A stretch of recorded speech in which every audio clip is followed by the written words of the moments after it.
1280 BC.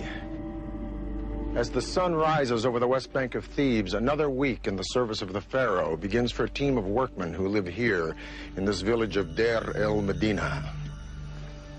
Every morning, these workmen kiss their wives and children goodbye and begin a one-hour commute on foot to their office on the other side of these mountains in a place we know today as the Valley of the Kings. Today, we associate the Valley of the Kings with Pharaoh Tutankhamun, popularly known as King Tut, whose body was found there completely undisturbed in 1922. But gold and artifacts aside, Tut's actual tomb is one of the smallest and simplest in the entire valley. Tomb building really hit its stride 40 years after Tut was buried during the reign of Seti I. When Seti I came to power in 1294 BC, he inherited a fragile empire. For the previous 6 decades, Egypt had faltered in the wake of Akhenaten's chaotic reign.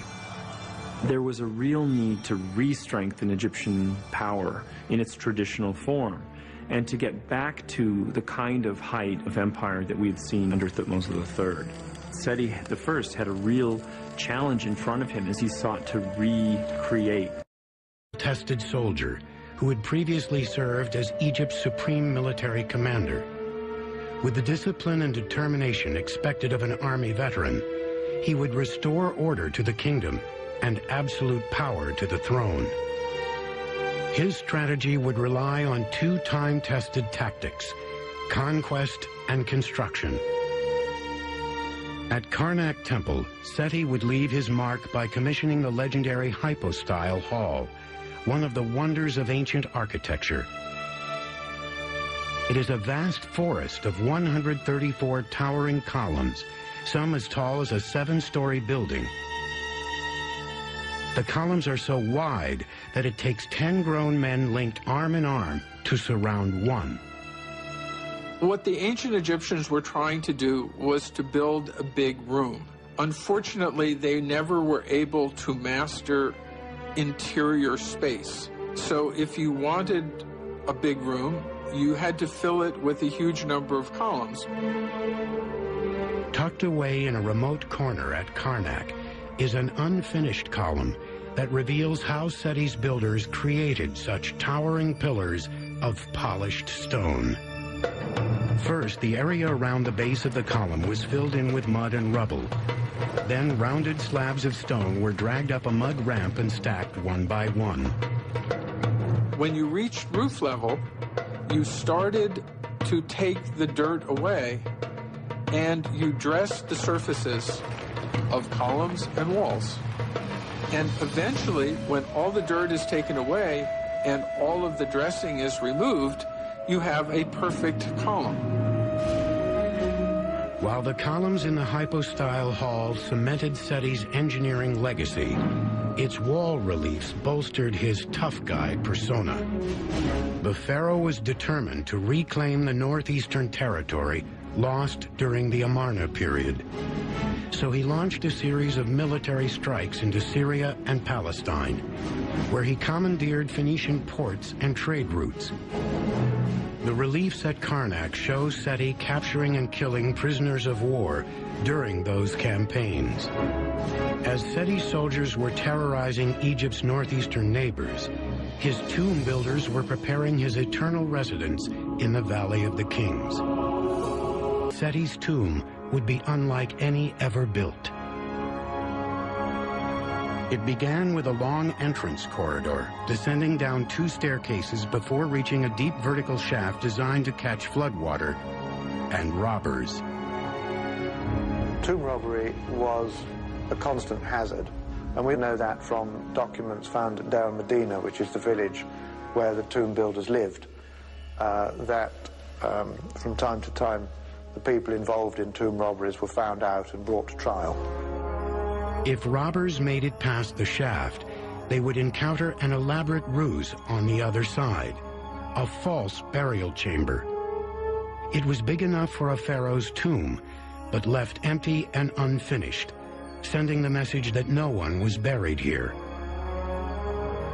But beneath the floor to the left of the false burial chamber, a secret staircase was hidden. It led to another long corridor that opened up into the real burial chamber. This is where Seti I was buried. Seti's tomb is the most fantastic. Nothing like that had ever been found before. And although there are other very beautiful tombs in the Valley of the Kings, Seti's tomb is the most thoroughly decorated of all of them. After Seti's death, the torch was passed to his son, Ramses II.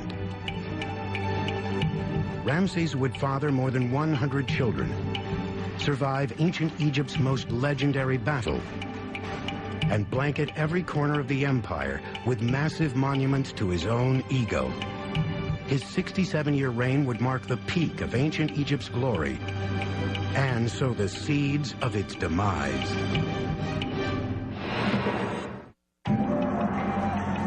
In 1964 AD, an international army of engineers and archaeologists is rushing to save one of ancient Egypt's most precious monuments from annihilation. The site is Abu Simbel, in Egypt's extreme south, where two colossal temples, built during the reign of Ramses the Great, are in danger of drowning beneath the rising waters of Lake Nasser. The new lake has formed because of the construction of the Aswan High Dam 140 miles downstream.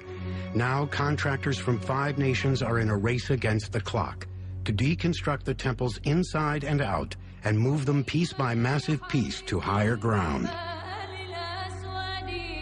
First, the engineers cut the temples into movable blocks and transport them to a new site, 200 feet higher and 600 feet further inland. There, the blocks are restacked against and within 2 artificial mountains of reinforced cement. After 4 years of steady labor and 3,200 years in existence, the temples of Abu Simbel have a new home. It was a miracle. It's a sign of cooperation. It's a sign of genius, of comparing engineering of yesterday and engineering of today. The Abu Simbel temples of Ramses II and his queen Nefertari were the most magnificent building achievements by the most magnificent pharaoh in the history of Egypt. They were cut from scratch right out of the face of a virgin cliff. Think Mount Rushmore with a huge church carved inside the mountain right behind the presidential heads. Ramses the Great ruled in the 13th century BC, and by this point the Egyptians had been cutting stone for 1,500 years, and they had it down to an absolute science. But if there was ever a question that science could become art, that is the answer. This temple is in effect a monumental sculpture that demonstrates what is possible when art and engineering combine with just a wee bit of ego.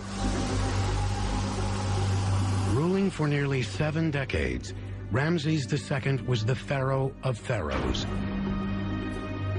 From childhood, all the hopes for his dynasty rested on him, and he was treated with a reverence usually reserved for the gods themselves. For centuries, Egypt had been mired in a seesaw struggle for control of ports and trade routes in the Middle East. Ramses' father, Seti, had recently made inroads there, but the region's dominant tribe, the Hittites, remained a formidable foe. Like his father, Ramses would take up arms in an effort to expand Egypt's borders. He would attack the Hittite kingdom in Syria with 20,000 men, the largest known force in Egyptian history. They had, by this point, acquired chariots, the double bow, a whole slew of other kinds of sort of instruments of warfare. Certainly in the ancient world, they were amongst the greatest warriors. As formidable as the pharaoh's forces were, the Hittites had even more soldiers. But despite being outnumbered, Ramses fought to a bloody stalemate and returned home a hero. Reliefs were carved to commemorate the pharaoh's bravery on the walls of countless Egyptian edifices, including his great temple at Abu Simbel. Construction on it began around 1269 BC, in the 10th year of Ramses' reign. Its engineers employed a process similar to tomb construction in the Valley of the Kings. All these colossal sculptures would have been carved by a community of people working together, working all over these colossal pieces. And we know this from representations in the tomb of Rekhmirah, which shows the temple workshops. Sculptors are at work on larger than life-size three-dimensional statuary, showing them working on the face, working on the shoulders, working on the arms, working on the body and the legs.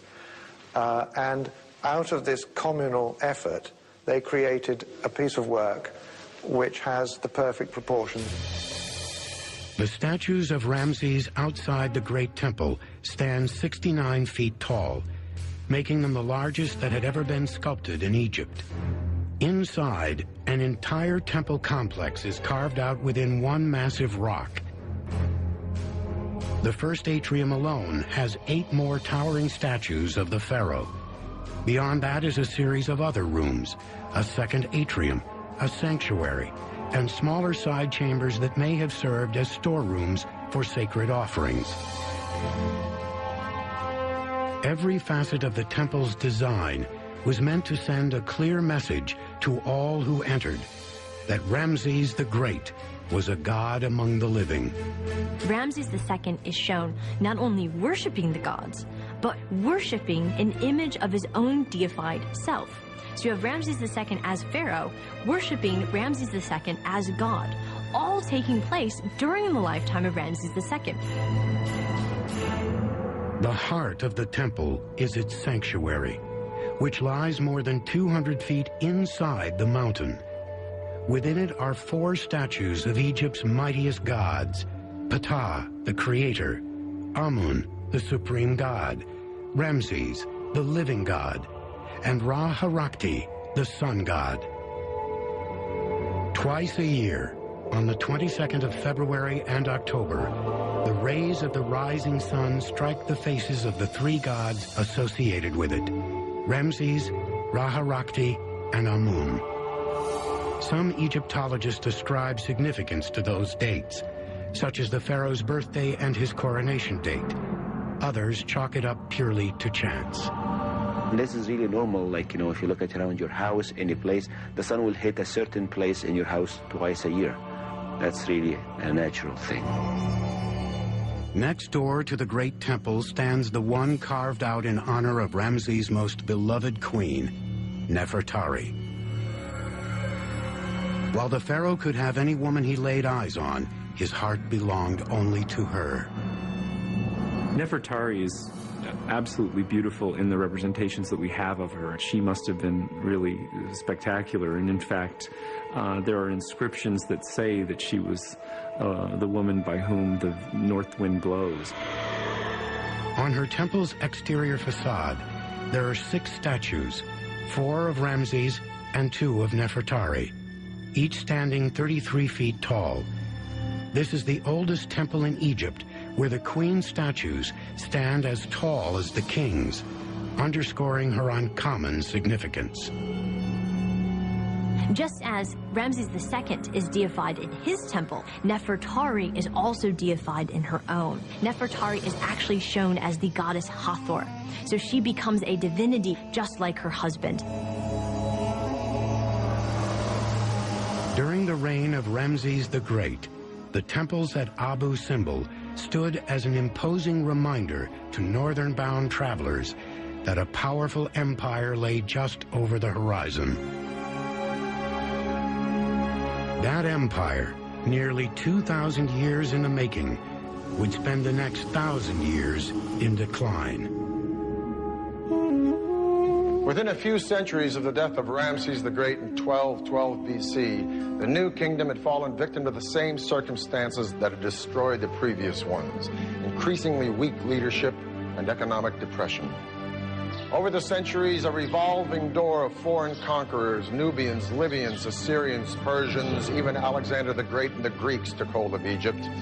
Finally, with the suicide of that legendary Cleopatra VII, in marched Octavian Caesar with the legions of Rome, and ancient Egypt was finished.